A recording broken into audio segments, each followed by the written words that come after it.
Езекил Марш стоеше пред олтара до най-тежката жена, която бе виждал някога, знаейки, че току-що бе заменил достоинството си за една крава.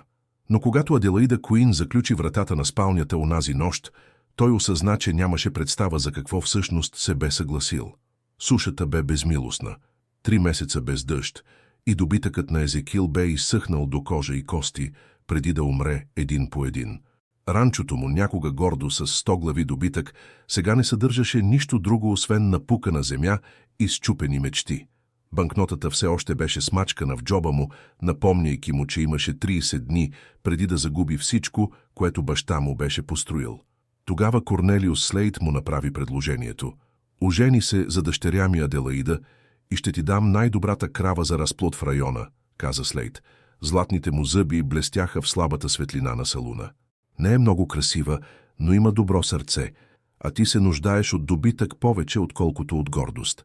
Езекил се втренчи в празната си чаша уиски, усещайки погледите на всички мъже в салуна да го пронизват.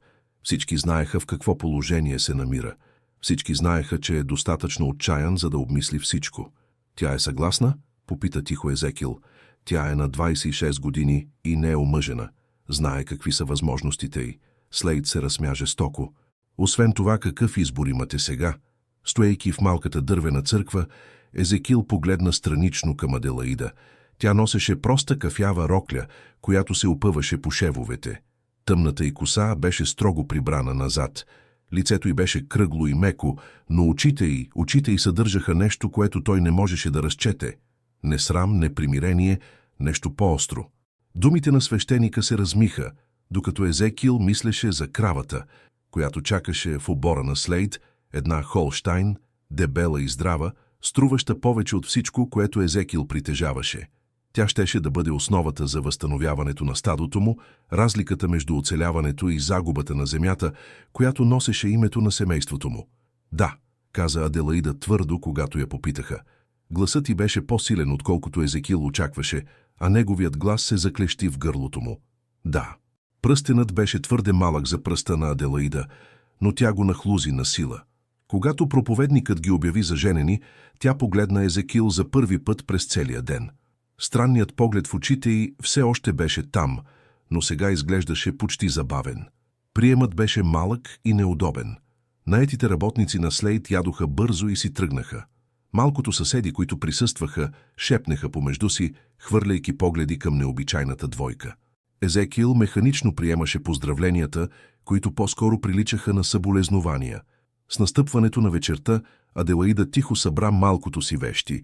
Имаше само една износена чанта и кожена книга, която стискаше здраво. Когато дойде време да тръгнат за ранчото на Езекил, тя се качи на каруцата без помощ, а тежестта й накара пружините да изкърцат. Пътуването до ранчото му беше мълчаливо, с изключение на скърцането на колелата и далечното виене на койотите. Езекил продължаваше да мисли за кравата, за шанса да започне от начало, за цената, която току-що беше платил, за да оцелее. Но когато стигнаха до малката му къщичка и Аделаида се насочи направо към спалнята, нещо в поведението й се промени. Тя се движеше с решителност, а не с примирение. Тогава тя завъртя ключа в ключалката, затваряйки ги и двамата вътре, и Езекил осъзна, че тази нощ няма да бъде такава, каквато си я беше представил. Езекил зяпаше заключената врата с ръка, замръзнала на дръжката. Малката спалня сега му се струваше като капан. Аделаида стоеше между него и единствения изход. Единствената свещ на нощното шкафче хвърляше танцуващи сенки по лицето й, правейки изражението й неразбираемо. «Какво правиш?» попита той, опитвайки се да запази гласа си спокоен. Аделаида не отговори веднага. Вместо това тя отиде до прозореца и затвори завесата, блокирайки лунната светлина. Когато се обърна към него, нещо в поведението й се беше променило напълно. Покорната жена от църквата я нямаше. «Седни», каза тя твърдо. Езекил почувства студ по гърба си. «Аделаида». Отключи вратата веднага. «Името ми не е Аделаида». Тя отвори чантата си и извади дебела ролка хартия. «И не съм дъщеря на Корнелия Слейд». Думите удариха Езекил като физически удар. Той се свлече на ръба на леглото и я погледна. «Какво? Истинското ми име е Катрин Уолш». Аделаида Куин умря от треска преди 2 години. Тя разгъна документите на малката маса. Слейд се нуждаеше от някой, който да заеме мястото й в този брак. Някой, достатъчно отчаян, за да играе тази роля. Умът на Езекил се засуети. Това е невъзможно. Защо би го направила? Защото Слейд ми дължи нещо много по-ценно от крава. Гласът на Катрин беше леден. Баща ми притежаваше правата върху водата в Крик Каньон. Слейд го уби за тях преди 3 години. Направи го да изглежда като инцидент при писане. Стаята сякаш се въртеше около Езекил. Лъжеш. Имам доказателството точно тук. Тя потупа документите. Свидетели, които са видели Слейд да пипа седлото на баща ми. Банкови документи, показващи, че е фалшифицирал прехвърлянето на правата върху водата. Всичко, от което се нуждая, за да го унищожа. Езекил се изправи бавно, краката му бяха нестабилни. Тогава защо се омъжи за мен? Защо тази пародия? Защото Слейд е параноичен. Постоянно има въоръжени охранители около себе си. Никога не ходи никъде сам. Катрин се приближи, погледът й беше интензивен. Но тази вечер, мислейки, че проблемната му дъщеря е безопасно омъжена, той ще празнува в салона на Мърфи. Пиеща, уязвима, проблемна дъщеря. Аделаида щеше да го разобличи. Разбрала за убийството на баща ми и заплашила да отиде при териториалния шериф. Гласът на Катрин леко се омекна. Слейд я отрови. Направи го да изглежда като треска. Езекил се почувства зле. И мислиш, че ще ти помогна да го убиеш? Не се нуждая от твоята помощ, за да го убия. Катрин отново се протегна към чантата си и извади малка стъклена бутилка, пълна с прозрачна течност. Имам нужда от помощта ти, за да се уверя, че ще плати за стореното. Гледката на флакона накара кръвта на Езекил да се вледени. Катрин, каквото и да планираш, справедливост, Езекил. Планирам справедливост. Тя пъхна флакона в джоба на роклята си. Слейд уби 2 души и открадна всичко, което притежаваше семейството ми. Днес ще плати. Езекил отново се запъти към вратата. Няма да участвам в тази лудост. Вече си. Катрин се усмихна, но в усмивката й нямаше топлина. Ти си женен за дъщеря му, помниш ли? Когато утре сутринта намерят тялото му, ти ще си първият, когото ще заподозрат.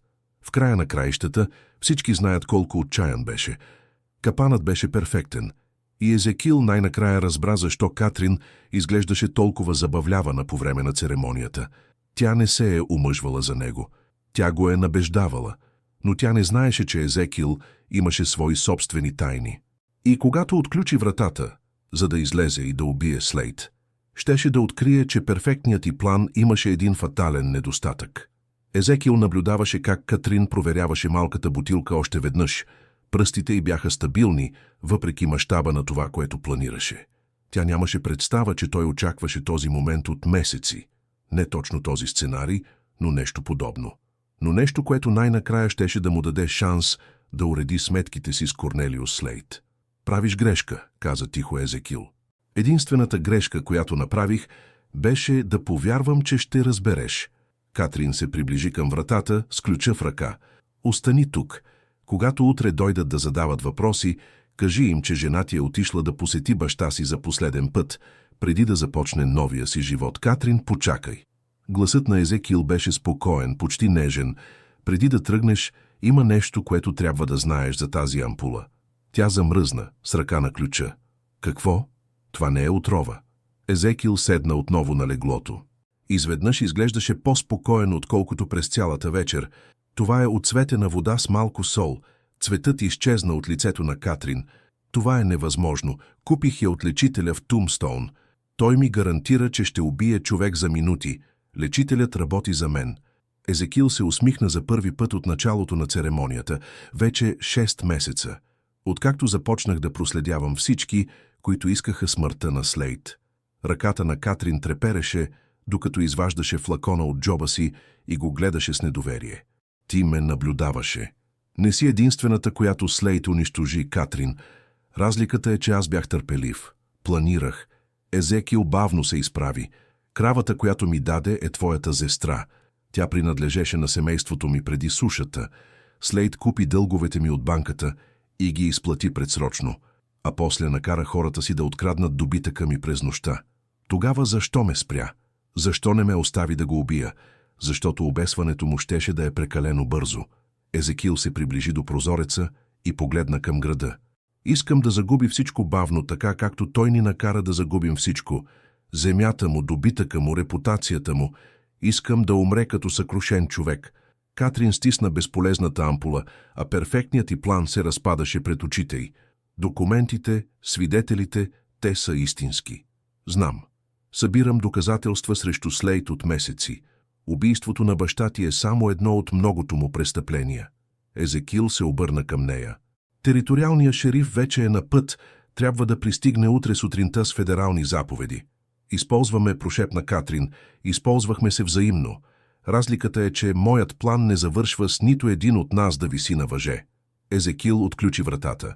Утре управлението на Слейд ще приключи, но ще приключи законно. Катрин се свлече в стола, тежестта на провалената и отмъстителна акция я смазваше. Но когато Езекил отвори вратата, звукът от бързо приближаващи се коне ги накара да замръзнат. «Идват за нас», прошепна Катрин. Увереността на Езекил изчезна, когато разпозна ездачите. Хората на Слейд, въоръжени и яхнали конете си, се приближаваха бързо към хижата. Някой ги беше предал и сега внимателно изготвените им планове нямаха никакво значение. Тази нощ нямаше да завърши с правосъдие или отмъщение. Тази нощ щеше да завърши с кръв. Тръсът на копитата ставаше все по-силен, докато Езекил духаше свеща, потапяйки спалнята в мрак. През прозореца той можеше да види факли, които се люлееха в далечината, поне 6 конници, които се приближаваха бързо. Катрин хвана ръката му, дишайки плитко от паника. «Как са разбрали?» прошепна тя. Умът на Езекил премина през всички възможни варианти. Някой беше казал на Слейд за истинската самоличност на Катрин, за фалшивия брак, за всичко. Но кой? Лечителят беше лоялен, купен и платен. Малкото хора, които знаеха за разследването му, бяха надеждни. Освен ако не е проповедникът, въздъхна Езекил, Слейд го притежава. Катрин стисна ръката му по-силно. Какво да правим? Подземието, скрито под дъските на кухненския пот. Езекил грабна пушката си от долеглото, вземи доказателствата и се скри каквото и да стане. Не излизай до сутринта. А ти? Ще им дам това, за което са дошли. Езекил провери пушката си, знаейки, че има 6 стрела срещу 6 мъже. Шансовете не бяха добри, но той беше се сблъсквал с по-лоши по време на войната. Ако искат да се бият, ще получат една битка. Катрин стисна документите към гърдите си. Езекил, тези мъже може би ще те убият, но ако избягам сега, Слейд ще спечели всичко. Баща ти ще остане мъртъв и неотмъстен. Земята на семейството ми ще остане открадната. Убийството на Аделаида ще остане ненаказано. Той я погледна в тъмнината. Няма да позволя това да се случи. Конете бяха достатъчно близо, за да чуят гласа на Слейд, който крещеше заповеди. Катрин целуна бързо Езекил по бузата, после се измъкна от спалнята към кухнята. Езекил изчака, докато чу вратата на мазето да се затваря, преди да се придвижи към предния прозорец. Слейд седеше на коня си в двора, държеше високо факла, а лицето му беше изкривено от ярост. 5 въоръжени мъже го обграждаха с пушки в ръце. В трепкащата светлина Езекил видя, че един от тях беше самият териториален шериф. Човекът, който трябваше да арестува Слейд на следващата сутрин. Езекил марш, гласът на Слейд прогърмя в двора. Знам какво си планирал.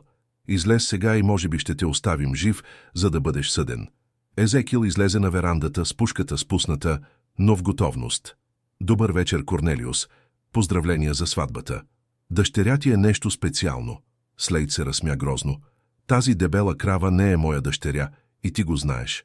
Къде е Катрин Уолш? Никога не съм чувал за нея. Езекил запази гласа си спокоен. Жена ми Аделаида си легна рано, Дълъг ден, разбираш ли? Спри да си играеш. Шерифът подкара коня си напред, значката му блестеше в светлината на факлите. Знаем, че Катрин Уолш е убила истинската Аделаида Куин преди 2 години. Знаем, че е планирала да убие Ген Слейд и знаем, че ти си й помагал. Предателството удари Езекил като физически удар. Шерифът не беше дошъл да арестува Слейд, той работеше с него. Всяко доказателство, което Езекил беше събрал, всеки свидетел, който беше намерил, всеки внимателен план, който беше изготвил през последните 6 месеца, беше докладван директно на човека, когото се опитваше да унищожи. Всички сте на негова заплата, каза тихо Езекил. Умен човек Слейд слезе от коня и извади пушката си. Наистина ли си мислил, че можеш да ме надхитриш? Аз владея тази територия от 20 години. Знам за всеки ход преди да бъде направен. Но когато Слейд се приближи, уверен в победата си, той направи същата грешка, която беше направил с бащата на Катрин. Той подцени отчаянието на човек, който нямаше какво да губи. Езекил вдигна пушката си, докато Слейд се приближаваше, но не целеше мъжа, който беше унищожил живота му. Вместо това насочи цевта директно към факлата в ръката на Слейд. Един изстрел и двора щеше да потъне в мрак, давайки му предимството, от което се нуждаеше. Направи една грешка, Корнелиус, каза Езекил, с пръст на спусъка. Каква е тя? Предположи, че планирам да се бия честно. Езекил стреля и факлата експлодира в дъжд от искри. Горящото масло се разпръсна по ризата на Слейд, който се препъна назад, опитвайки се да угаси пламъците. В хаоса и тъмнината Езекил се хвърли зад водоема. Корумпираният шериф извика заповеди, но преди някой да успее да реагира, въздухът се изпълни стътен от приближаващи се коне, различни коне, федерални коне. Истинският териториален шериф пристигна с 6 федерални заместници, чието значки блестяха в лунната светлина. Хвърлете оръжията си, заповяда шериф Хейс. Гласът му носеше абсолютна власт. Това е федерално разследване. Корумпираният шериф, който работеше с Слейд, опита да избяга. Но Катрин излезе от хижата, държейки фенер и дебел пакет документи. Тя никога не се беше крила в мазето.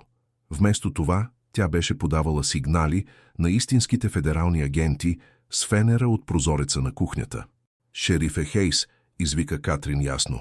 Имам документирани доказателства за убийство, кражба и корупция, в които са замесени Корнелиус Слейд и шериф Уорън. Мъжете на Слейд веднага хвърлиха пушките си, осъзнавайки, че са попаднали в федерална капан.